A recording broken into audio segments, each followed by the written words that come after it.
Take the money, Maddox. Bennett Shaw's voice stayed smooth inside the county hearing room. That Roadhouse is a liability. Owen kept one hand on Ranger's head. It's a refuge. A few people looked away. Bennett slid the paper across the table. $450,000. You could disappear tonight. Owen stared at the offer, then at the cedar trunk beside his boots. Some things aren't for sale. Bennett smiled. Everything is. Ranger stood, silent, eyes fixed on the trunk. Nobody knew what was inside it. Nobody knew why Owen had written 2 words across the offer. Not yours. 6 weeks earlier, Owen had only $10 of hope. Owen Maddox did not look like a man who was lost. That was the first lie the world believed about him. He was 42, broad through the shoulders, weathered in the quiet way of men who had spent too many years standing straight when everything inside them wanted to fold. His beard had more gray in it than he remembered allowing, and the old canvas jacket across his back carried the dust of 3 states, 2 cheap motels, 1 VA parking lot, and a stretch of highway so long it had begun to feel less like travel and more like punishment. Beside him, in the passenger seat of a faded blue Ford pickup, sat Ranger, a 9-year-old German shepherd with a black saddle across his back, tan legs, silver around the muzzle, and amber eyes that had never learned how to give up on a person. The dog rode with his chin near the cracked window, ears lifting whenever the wind changed, as if the desert itself were speaking in a language only he remembered. It was late September in northern Arizona, the kind of evening when the heat did not leave so much as loosen its grip. The sky above the high country burned copper and rose, and the road ahead ran thin between fields of dry grass, juniper, and red dirt. Owen had $290 in his checking account, a duffel bag behind the seat, a box of service papers he never opened, and a key ring with keys to places that no longer belonged to him. Once, years ago, he had known exactly what his hands were for. They were for steadying a pulse, wrapping a bandage, holding a radio, lifting another man's fear without making him ashamed of it. He had been a medic, not a hero, no matter what people said when they wanted the conversation to end neatly. Just a man trained to stay calm when other people could not. But peace had proven harder on him than danger. Back home, silence had too much room. Apartment walls pressed in. Grocery store lights made his skin tighten. Job interviews turned him into someone he could not recognize, all polite answers and hidden trembling. Eventually, he stopped trying to explain himself. He drove. Ranger stayed. That was the arrangement. No speeches, no questions. Just the truck, the road, and the warm weight of the dog's body breathing beside him through the dark hours. Owen found the auction notice by accident in the public library of Canyon Mercy, a town small enough to have 1 stoplight and proud enough to pretend it did not need 2. He had gone in for air conditioning and a place to charge his phone. Ranger waited outside under a narrow strip of shade, watching the glass door with the patience of a saint and the suspicion of an old deputy. On the county bulletin board, beneath notices about water restrictions and a lost toolbox, there was a curled sheet of paper listing tax-delinquent properties. Most had numbers beside them too large to matter. Then Owen saw one line near the bottom. Parcel 19B, former roadside structure. Juniper Bend Roadhouse, condemned. Minimum bid, dollars. He read it twice, then a third time. The name did something strange in his chest, not hope exactly, but a small shift, like a locked door settling in its frame.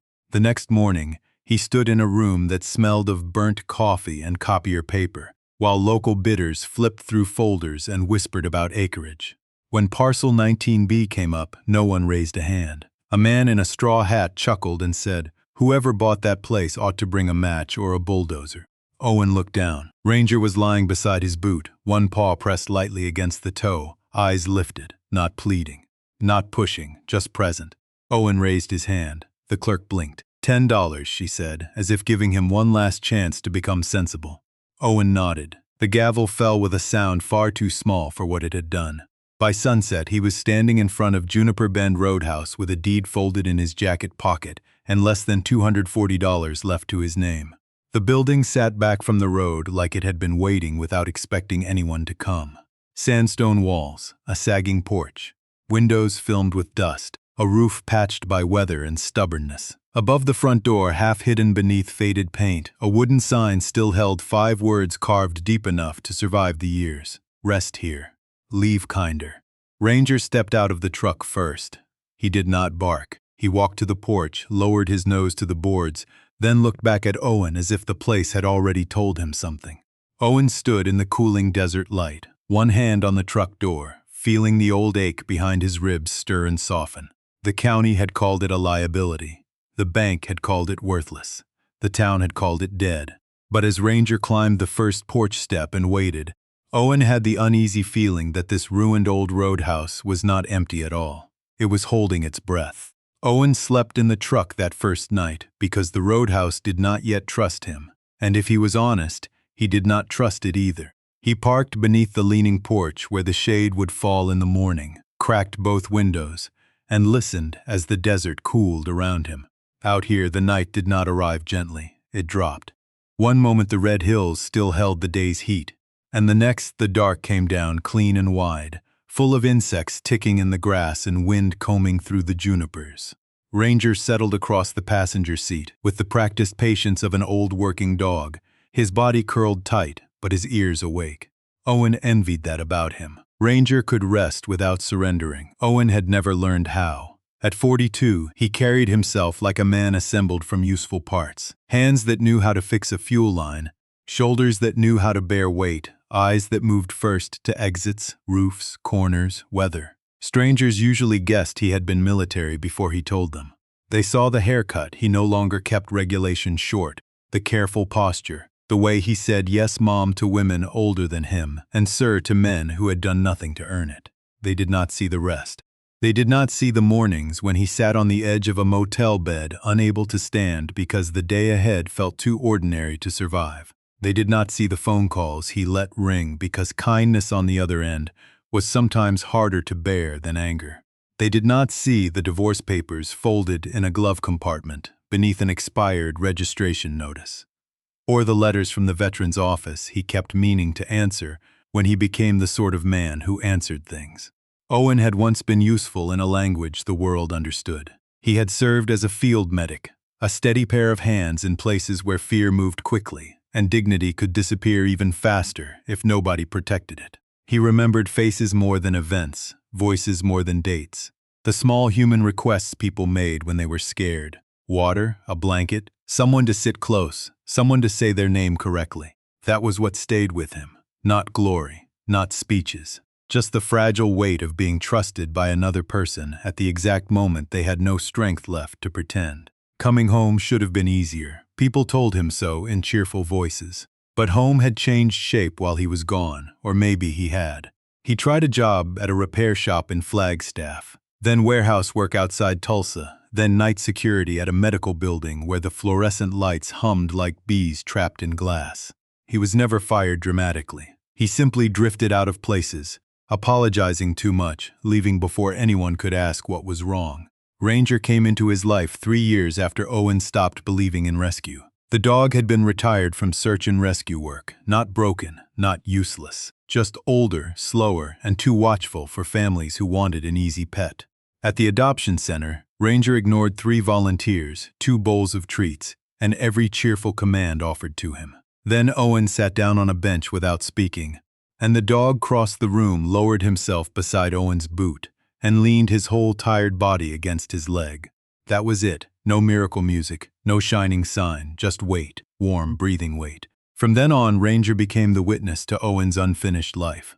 He woke him from hard dreams without panic, nudged him toward morning walks, placed himself between Owen and the invisible edges of certain bad days. He did not ask Owen to explain why grocery stores were difficult, or why July fireworks sent him driving for empty roads. Ranger simply came along. Sitting now outside Juniper Bend Roadhouse, Owen looked at the dog's silver muzzle glowing faintly in the moonlight and felt the old shame loosened by one thread. Maybe both of them had been retired too early by a world that confused quiet with emptiness.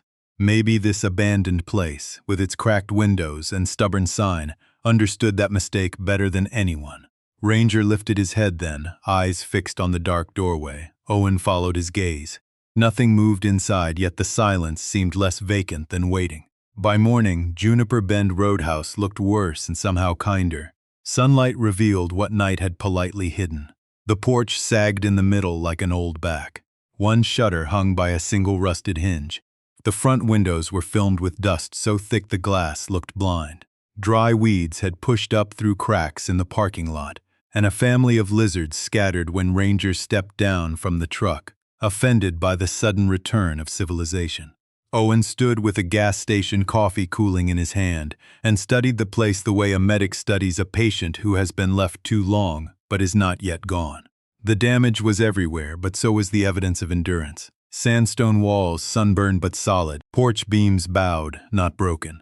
A roof with more patches than pride, still holding back the sky. The roadhouse had been built low and wide, as if it had expected the wind to argue with it for 100 years, and had decided, from the start, not to waste energy standing tall. Beyond it, the two-lane road ran east and west through open country, a pale ribbon between red dirt, rabbit brush, and juniper trees twisted by weather into shapes like old hands. The town of Canyon Mercy sat 14 miles behind him, small enough to vanish by noon in the shimmer. Ahead, the highway climbed toward a line of mesas that turned purple in the distance. There were no billboards, no gas stations, no restaurants with glowing signs promising breakfast all day. Just land, road, heat, and the long patience of things that had survived without applause. Owen found the old signboard near the edge of the property, half buried beneath tumbleweed and bird droppings. Painted letters, faded nearly to bone, announced, Juniper Bend Roadhouse. Water, coffee, rooms, help with tires. Under that, in smaller script, someone had once added, no one turned away after sundown. He wiped the words with his sleeve and felt something tighten in his throat, for reasons he did not care to name. People did not write sentences like that unless they had meant them. The front door resisted him, swollen from years of heat and monsoon damp, then gave way with a groan that startled a swallow from the rafters. Ranger went in first, nose low, tail steady. Owen followed with his flashlight, though the sun was already pouring through holes in the roof. Inside, the air smelled of dust, cedar, mouse nests, old grease, and the dry mineral scent of a building that had held its breath for decades. The main room opened around him in fragments, a counter with cracked red vinyl stools, a stone fireplace blackened by years of use, shelves where canned peaches and motor oil might once have sat side by side, and a row of keys still hanging behind the register, each tag curled and yellowed. Room 1, Room 2, Room 3. A place for strangers, Owen thought, not guests exactly, travelers, people between one certainty and the next. He moved slowly, not wanting to disturb whatever dignity remained. On the far wall was a hand-painted map of the old pass road with arrows pointing toward towns Owen had never heard of, some likely gone now, swallowed by closed mines and better highways. A bulletin board still held brittle scraps of paper under rusted tacks, a missing spare tire, a church supper from 1996, a note thanking someone named Elias for fixing a radiator hose. The kitchen was worse. Ceiling stains, broken cabinets, a stove large enough to feed a road crew, a sink dry as bone. Ranger paused there longer than anywhere else, sniffing near the floorboards by the old wood stove before moving on. Owen noticed, but not enough to understand. Not yet. Outside again, heat gathered over the gravel, and the whole place shimmered, as if trying to decide whether to remain in this world. Owen walked the property line with Ranger beside him, finding an old water pump, a collapsed shed, 3 cottonwoods that should not have been alive but were, and a narrow path leading to a stone bench beneath a juniper tree. Someone had carved words into the bench, softened by wind but still readable. Sit a minute, most things can wait. Owen sat. Ranger lowered himself at his feet with a sigh deep enough to sound human. For the first time in months, Owen did not reach for his keys. He did not calculate miles to the next town. He did not imagine leaving before anyone noticed he had arrived. The roadhouse was ruined, yes, but ruin was not the same as ending. He knew that better than most. The sensible thing would have been to walk away before the ink dried. Owen knew that. Any man with a working calculator and a little fear of the future would have taken one look at the county packet, seen the words condemned, unpaid taxes, structural hazard, no active utilities, and let the paper slide right back across the counter. But Owen had spent too many years being sensible in ways that had cost him pieces of himself. He had nodded when people told him to give it time. He had smiled when strangers thanked him for service they did not understand.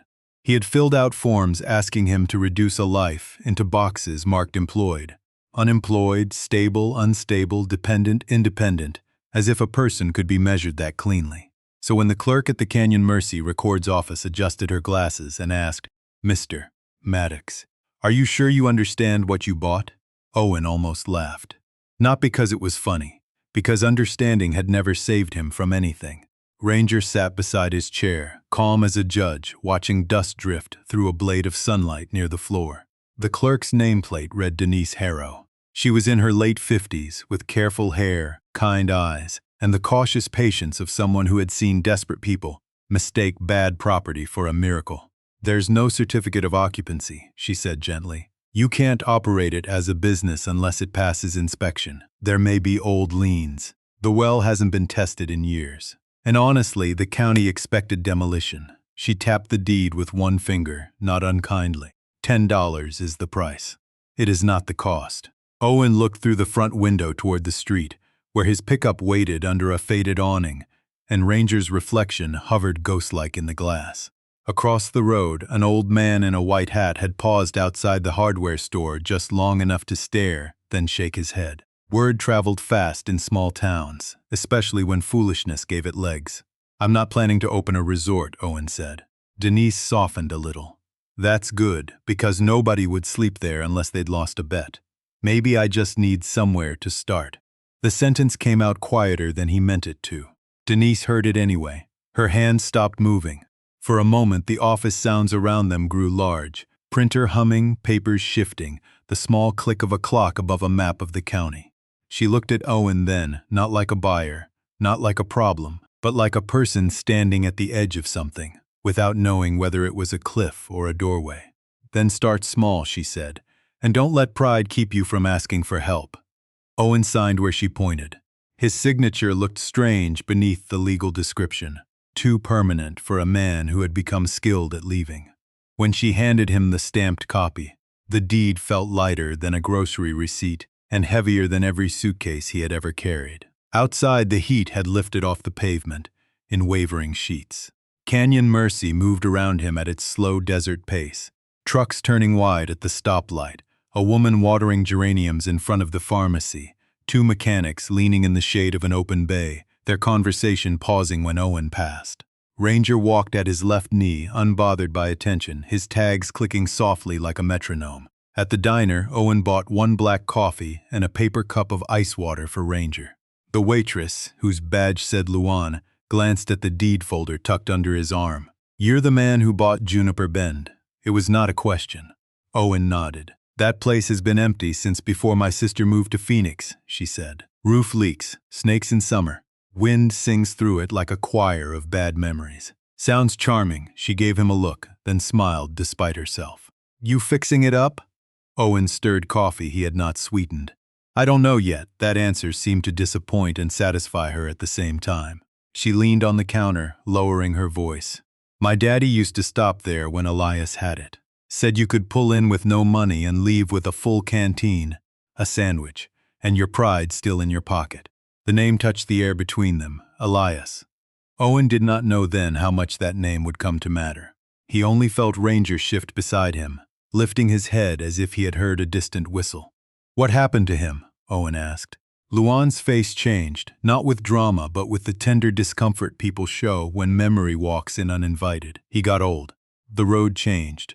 Folks started taking the interstate. Then one day the lights went out and never came back on." She slid the check toward him, then took it back before he could reach for his wallet. "Coffee's on the house. Consider it a warning." By the time Owen drove back to Juniper Bend, the sun was dropping behind the mesas, turning the broken windows gold. He parked in front and sat with both hands on the wheel. He had bought a condemned Roadhouse for $10, and everyone in town seemed to know it was madness. Maybe they were right, but Ranger stood on the porch again, facing the old door, waiting for Owen to follow. And for reasons he could not explain, Owen did. The first thing Owen fixed was not the roof, or the pump, or the front door that dragged against the warped floor with a complaint old enough to have earned respect. The first thing he fixed was a chair. It was a plain wooden chair, left upside down behind the counter with one leg split, and the seat dusty enough to write a confession in. He carried it out to the porch, set it beneath the shade, and worked on it with a pocket knife. 2 screws from a coffee can. and the careful patience of a man who did not yet know how to repair his life, but could still repair a thing that held weight. Ranger watched from the top step, his paws crossed, amber eyes following every movement. When Owen finished, he pressed his palm to the seat, tested it once, then sat down. The chair held. That small fact embarrassed him by how much it mattered. For the next several days, he lived by small victories. He swept dirt from the main room in slow gray clouds.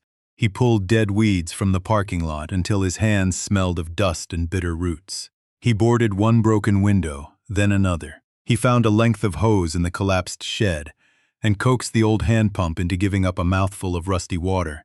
Then two. Then a thin brown stream that ran clearer after half an hour of stubborn work. He did not cheer. Men like Owen rarely celebrated where anyone could see. But Ranger knew. The dog lifted his head each time something came back to life, as if checking another name off a list only he carried. At night, Owen slept on a cot in the main room with the front door cracked open for air, and Ranger stretched across the threshold. The desert cooled around them. Coyotes called from far beyond the wash. Trucks passed on the road now and then, their headlights sliding across the ceiling like memories unwilling to stay buried. Owen would wake before dawn, heart already moving faster than the day required, and for one suspended second he would not know where he was. Then he would hear Ranger breathing by the door, steady and deep, and the roadhouse settling around them with its old wooden sighs. And the panic would step back, not gone, but no longer in charge. On the fourth afternoon, a white box truck pulled in with steam feathering from under the hood. A woman climbed out, sunburned, tired, wearing work boots and a blue bandana around her neck. She looked at Owen, then at the sign, then at the building as if wondering whether she had stopped at help or at a mistake. "You open?" she asked. Owen wiped his hands on a rag. He almost said no. The word came naturally. No was safer. No kept expectations low. But Ranger had already risen and walked toward her, not rushing, not crowding, simply arriving with the calm authority of a good dog. The woman's shoulders dropped half an inch. Owen noticed. "Pump works," he said. "Shade is free." Her name was Mara Ellis. She drove medical supplies between rural clinics and had taken the old road because the interstate was backed up after a fuel spill. Owen brought her water in a dented tin cup and found enough coolant in his truck to get her moving again. When she tried to pay, he shook his head. "Then what do I owe you?" she asked. Owen looked past her toward the road, bright and empty under the late sun. He thought of all the times someone had offered help with a tone that made him feel smaller for needing it. "Nothing," he said. "Just don't make needing help harder than it already is." Mara studied him for a moment, not with pity, but recognition. Before she left, she wrote something on the back of a delivery receipt and pinned it to the old bulletin board. "Stopped broken down. Left treated like a person. Thank you." Owen stood beneath that note long after her truck disappeared. Ranger leaned against his leg, warm and solid. By evening, Owen had dragged a small table onto the porch. On it he placed a cooler of water, a coffee can for loose change nobody had to use, a roll of paper towels, and a hand-lettered sign, "Rest a minute." Most things can wait.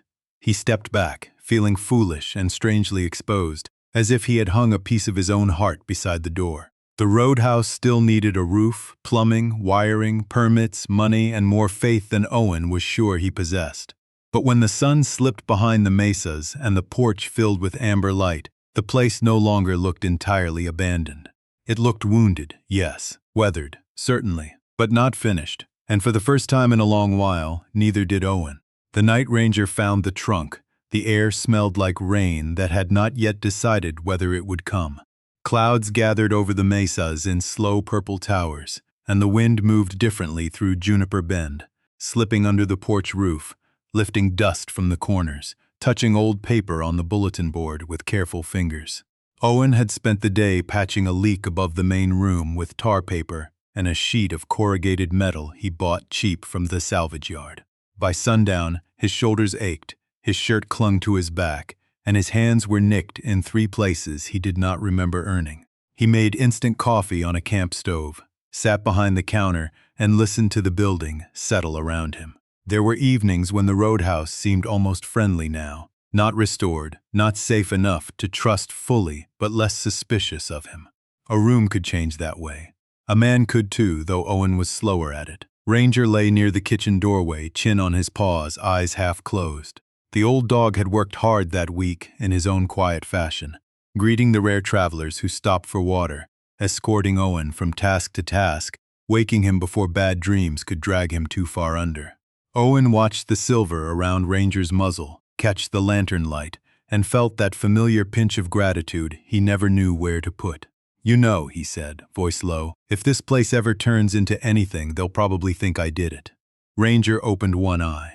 "Don't worry, I'll tell them the truth." The dog rose before Owen finished smiling, not suddenly, not with alarm. He simply lifted his head, ears forward, and turned toward the kitchen as if someone had spoken his name from beneath the floor. Owen followed his gaze.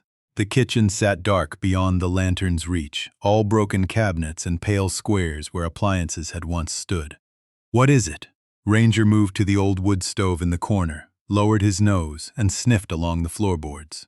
Then he stopped. His body went still in the way Owen had learned to respect. No barking, no scratching frenzy, just certainty. Ranger pressed one paw against a wide plank near the stove and looked back. Owen took the lantern and crossed the room.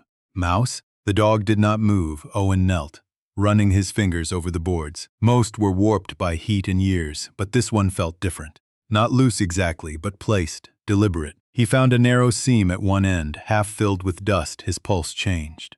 Not fear, not yet. Something older than fear. Curiosity with its coat buttoned tight. He fetched a screwdriver from his tool roll and worked it under the edge. The first try did nothing. The second brought a dry creak from the wood. Ranger stood beside him, close enough that Owen could feel his breath on his wrist. "All right," Owen murmured. "I hear you." The plank lifted with a sound like an old secret clearing its throat. Beneath it was a hollow space lined in stone, cool and dry, untouched by the red dust that coated everything else. Inside sat a cedar trunk no longer than Owen's forearm, its brass lock darkened green, its lid scratched but intact. For a long moment Owen only stared. It would have been easier, somehow, if it had been money scattered loose, or tools, or old bottles. A trunk meant intention. A trunk meant somebody had hidden something, not because it was lost, but because it needed to be found by the right hands. Ranger lowered his nose to the lid and gave one soft breath. Owen reached in and lifted it out. The cedar smell rose at once, faint but unmistakable, cutting through the kitchen's dust with a clean, forested sweetness. On top of the trunk, carved in uneven letters, were 5 words, "For the one who stas." Owen read them once, then again, and felt the room tilt quietly around him. He had stayed only because he had nowhere better to go. He had stayed because the truck was tired, because Ranger liked the porch, because $10 had bought him the right to postpone leaving. But the words on the trunk did not seem interested in his excuses. They waited. Owen found the old key taped beneath the lid's lower rim, wrapped in cloth gone brittle with age. His hands were careful now, almost reverent. The lock resisted, then turned. Inside were 8 leather notebooks tied with cotton string, a stack of yellowed envelopes, several folded legal documents sealed in a cracked plastic sleeve, and a canvas pouch heavy enough to make Owen's breath catch. He opened the pouch and saw bills, money orders, bank envelopes, each bundled with notes in the same steady handwriting. For water, for bread, for beds, for repairs, for dignity. Owen did not touch the money again. Not yet. Instead, he opened the first notebook. Names filled the pages, dates, places. Small needs written without judgment. Coffee no charge, tire patched, stayed one night, needed directions. Needed silence. Returned in spring, left $2. Owen sat back on his heels. Ranger leaned gently against his shoulder. Outside, the first rain began to fall on the roof, soft at first, then steadier, as if the desert had been holding something back for a very long time and finally decided to let it go. Owen did not sleep much after opening the trunk. The rain passed before midnight, leaving the roadhouse smelling of wet dust, cedar, and something almost clean. But his mind stayed awake long after the desert quieted. He sat at the old counter with the lantern between his elbows and the notebooks spread before him like a jury of the dead. Ranger lay beneath the stool, his body pressed against Owen's boot, not sleeping either, or at least not deeply. Every few minutes, one ear lifted, as if the old dog understood that what they had found was not merely old paper, but a voice that had been waiting for someone patient enough to listen. The first notebook began in 1969. Elias Whitcomb had written his name on the inside cover in careful blue ink, along with a sentence that made Owen stop breathing for a moment.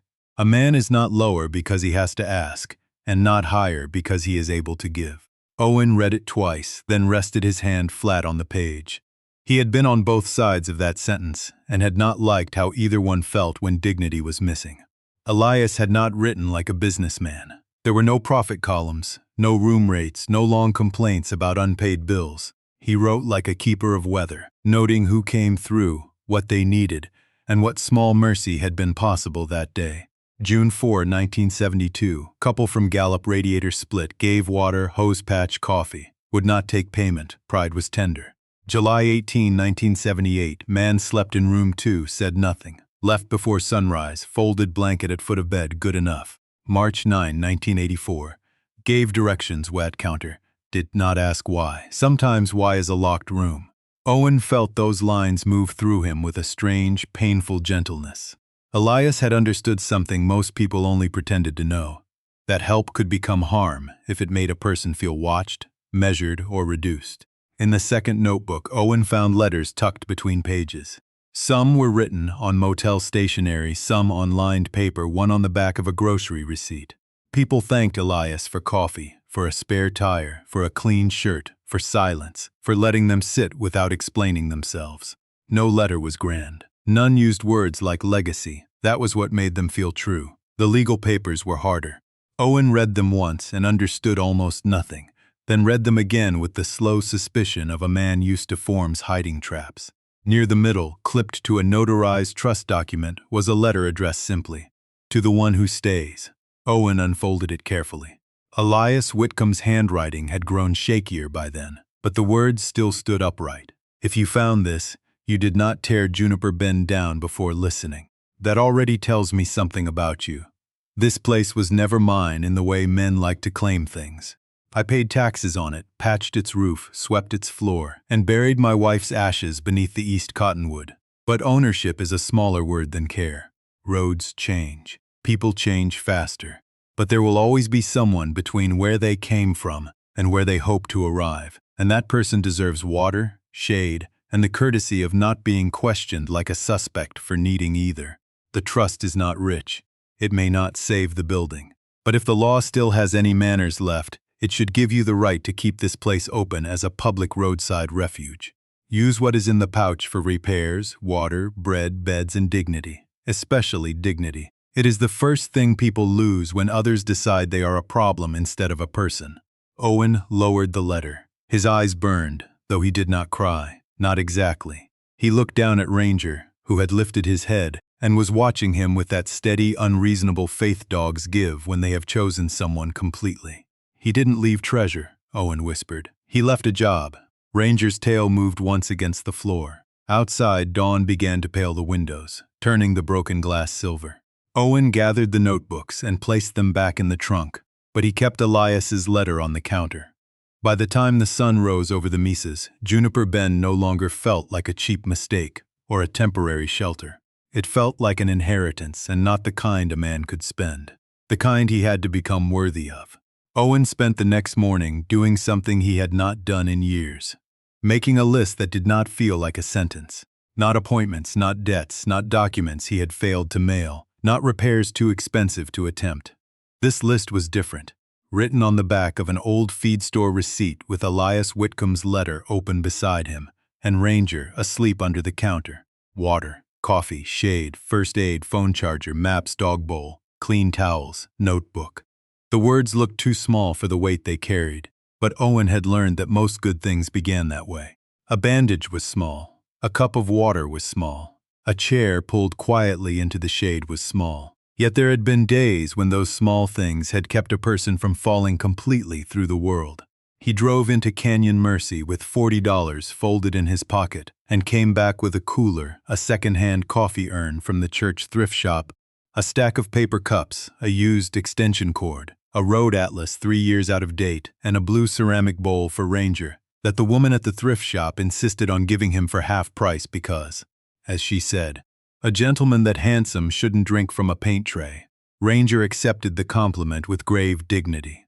By noon, Owen had dragged the repaired table to the porch and set it beneath the old sign. He filled the cooler with ice and water bottles, plugged the coffee urn into the generator, placed the atlas under a smooth stone, and laid out the towels folded square.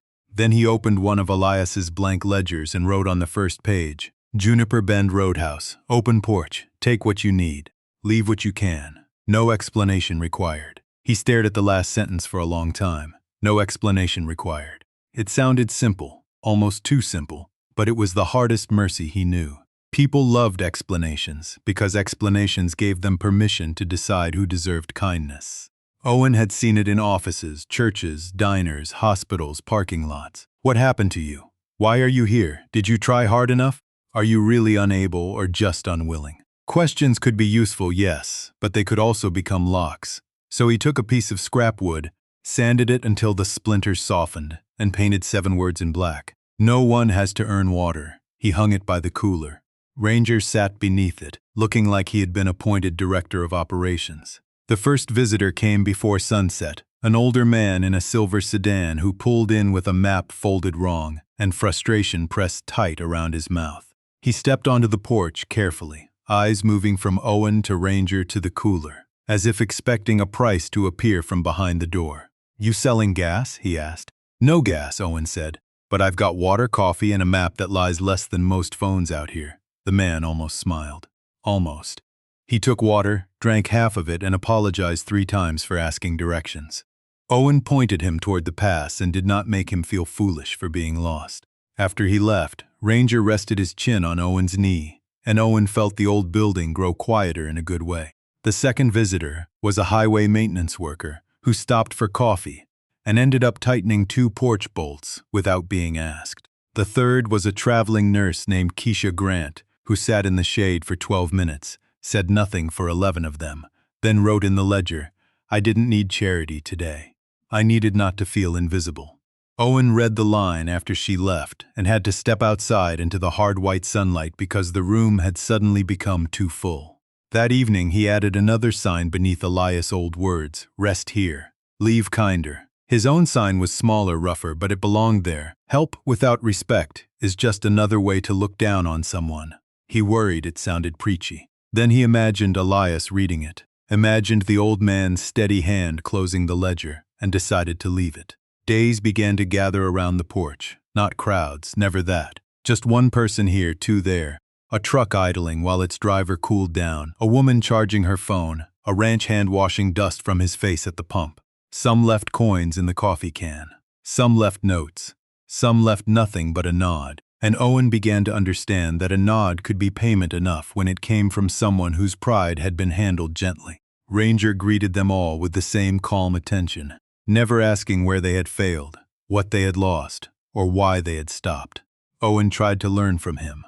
By the end of the week, Juniper Bend was still condemned on paper, still cracked and underfunded, and half held together by stubbornness. But the porch was open, the water was cold, the coffee was hot. And for the first time, Owen was not just staying alive inside the ruins. He was helping turn them back into shelter. The offer arrived on a Thursday, carried not by mail or rumor, but by a black SUV clean enough to look misplaced against the red dust of Juniper Bend. Owen saw it from the porch while he was rinsing coffee cups in a plastic tub, Ranger lying beneath the table with his nose pointed toward the road. The SUV slowed before it turned in, as if even the driver needed a moment to decide whether this old roadhouse was worth the tires. A man stepped out wearing pressed khakis, polished boots, and a pale linen shirt that had never known sweat. He was in his 50s, silver at the temples, handsome in the expensive, well-rested way of men who had learned to call desire by cleaner names. "Mr. Maddox," he asked, "Bennett Shaw." His handshake was warm, firm, practiced. Ranger lifted his head but did not rise. Owen noticed that. Ranger had opinions about people before Owen did. Bennett looked at the porch, the water cooler, the hand-painted signs, the ledger under its stone. He smiled, not mockingly, but with the mild fascination of someone examining a relic in a museum. "I've been hearing about what you're doing out here." Owen dried his hands on a towel. "Most folks hear about the snakes first." Bennett laughed politely. "I'm not here about snakes. I'm here about potential." The word landed softly and still managed to put dust in Owen's mouth. Bennett walked the property with him, asking sharp questions in a pleasant voice. Acreage, road access, water rights, historic designation, county restrictions, trust documents. Owen answered what he could and kept quiet when he could not. Ranger followed 10 feet behind them, slow and steady, like a witness no one had sworn in but everyone knew was listening. At the old cottonwood, Bennett stopped and looked back at the roadhouse. In the afternoon light, its broken edges almost disappeared. The sandstone glowed. The porch looked less tired. Even the sign seemed proud. "This could be beautiful," Bennett said. Owen looked at him. "It is." Bennett's smile faltered for less than a second. Then he reached into a leather folder and handed Owen a printed offer. $450,000. Rounded, clean, impossible. Owen stared at the number until it stopped looking like money and started looking like oxygen. With that, he could fix his truck before it died.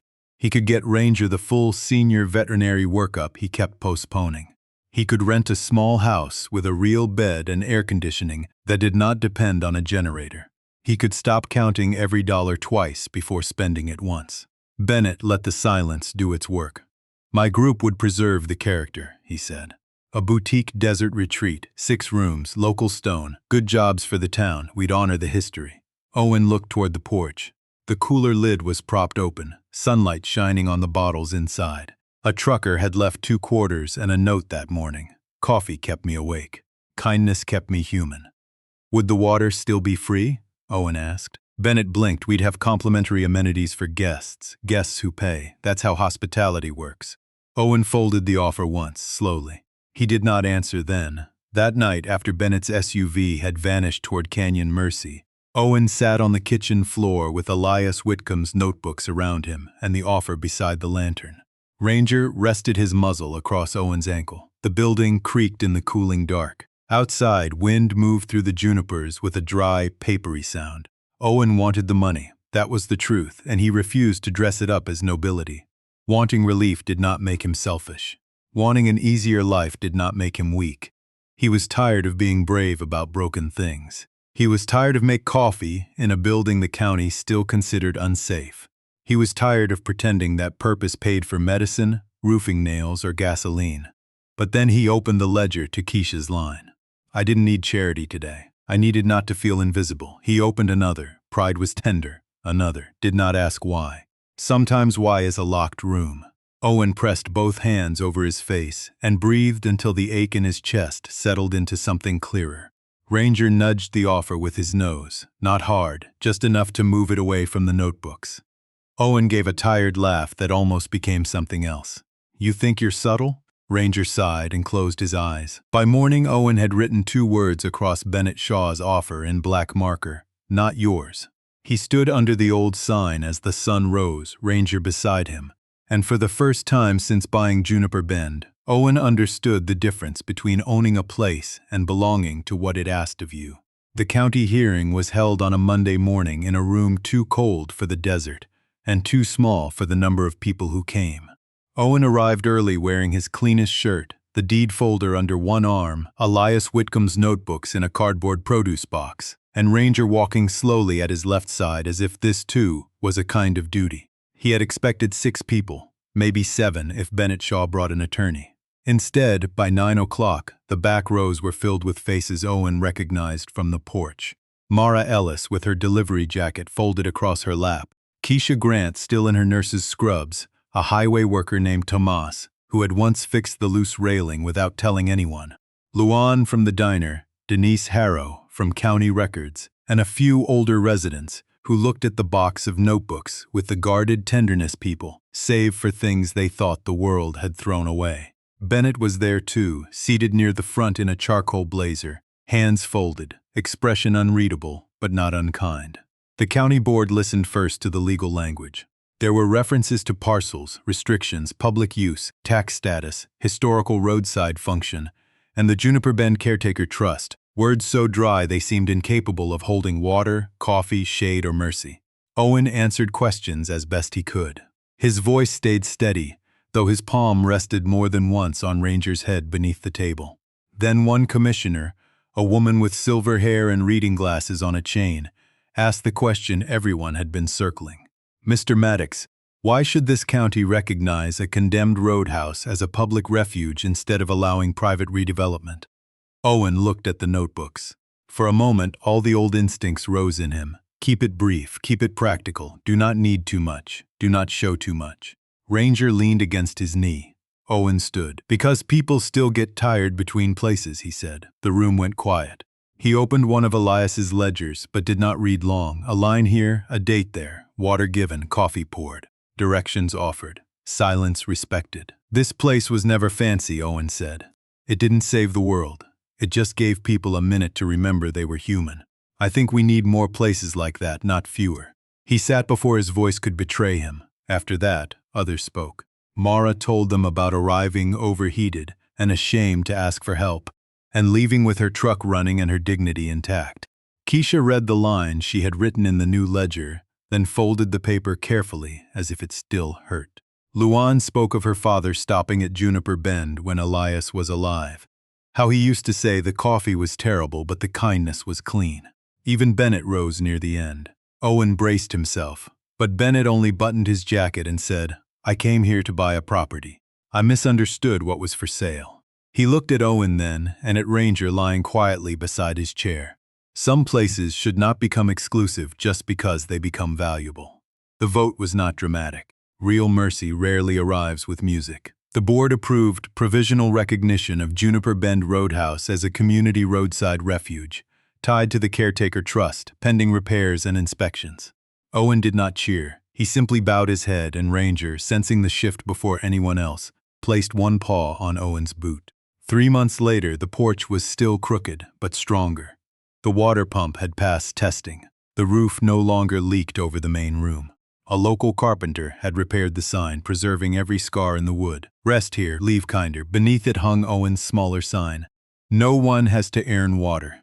On an October afternoon, with the light turning gold across the mesas, Owen set fresh coffee on the porch table and opened the new ledger to a blank page. Ranger lay in his usual place by the door, muzzle white, eyes bright, watching the road. A dusty sedan slowed, hesitated, then pulled in. A man stepped out, tired in a way Owen recognized without needing details. He looked at the cooler, the coffee, the open door, and then at Owen as if waiting for the hidden cost. Owen did not ask where he had come from. He did not ask what he had lost. He did not ask whether he deserved to rest. He only opened the screen door and said, Come on in. Water's cold. Coffee's hot. You can sit as long as you need. Ranger's tail moved once against the floorboards. The man stepped inside, and Juniper Bend, which the county had once called a liability, did what it had always been built to do. It held the door open. If this story touched you, take a moment to like, subscribe, and stay with us for more stories about loyalty, second chances, and the quiet places that save people. And tell us in the comments, which moment stayed with you most, and where are you watching from tonight?